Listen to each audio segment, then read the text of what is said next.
നമസ്കാരം. ജോഷ്മാസ് കിച്ചൻ്റെ പുതിയൊരു എപ്പിസോഡിലേക്ക് എല്ലാവർക്കും സ്വാഗതം. ഞാനിന്ന് തയ്യാറാക്കി കാണിക്കുന്ന ഒരു ലസ്സി എന്ന് നമുക്ക് വിളിക്കാവുന്ന ഒരു റെസിപ്പിയാണ്.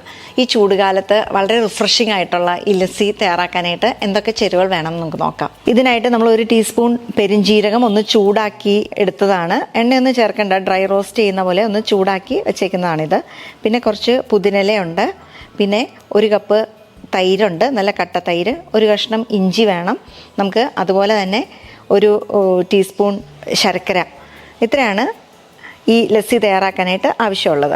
ഇനി ഇതിനായിട്ട് ആദ്യം തന്നെ നമുക്ക് ഈ പെരുംജീരകം നമ്മൾ എടുത്തു വച്ചേക്കുന്ന വറുത്ത പെരുംജീരകം 1 ടീസ്പൂൺ ചേർത്ത് കൊടുക്കാം. അതുപോലെ തന്നെ മിൻറ്റ് ലീവ്സും ചേർത്ത് കൊടുക്കാം. 1 കഷ്ണം ഇഞ്ചിയും ചേർക്കാം, ഈ ശർക്കരയും ചേർക്കാം. ഇനി തൈരും കൂടിയും ചേർത്തിട്ട് നന്നായിട്ട് ബ്ലെൻഡ് ചെയ്തെടുക്കാം നമുക്ക്.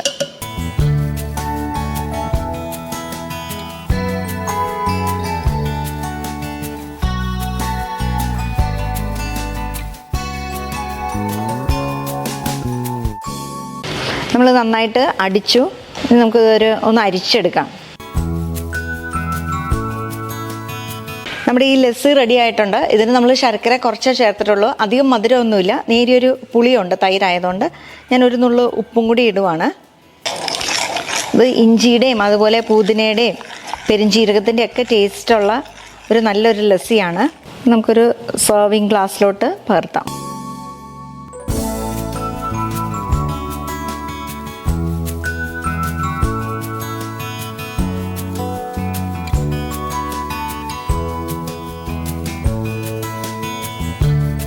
ഞാനിന്ന് തയ്യാറാക്കിയത് ലസ്സിയാണ്. ഈ ചൂടുകാലത്ത് നിങ്ങൾക്കറിയാം, നല്ല തണുത്ത ലസ്സി കഴിക്കുന്നത് തന്നെ ഓർക്കുമ്പോൾ തന്നെ നമുക്ക് നല്ല റിഫ്രഷിംഗ് ആണല്ലോ. ഇതിന് അധികം ഇൻഗ്രീഡിയൻസ് ഒന്നും വേണ്ട. നമുക്ക് ഇഞ്ചി, അതുപോലെ പെരുംജീരകം, പുതിനയില, പിന്നെ ശർക്കര, തൈര്, ഇത്രയും ഇൻഗ്രീഡിയൻസ് മതി നമുക്ക് ഈ ലസ്സി തയ്യാറാക്കാനായിട്ട്. നിങ്ങൾക്ക് എല്ലാവർക്കും ഇഷ്ടപ്പെടും ഇതിൻ്റെ ടേസ്റ്റ്. തീർച്ചയായിട്ടും വീടുകളിൽ ട്രൈ ചെയ്ത് നോക്കണം.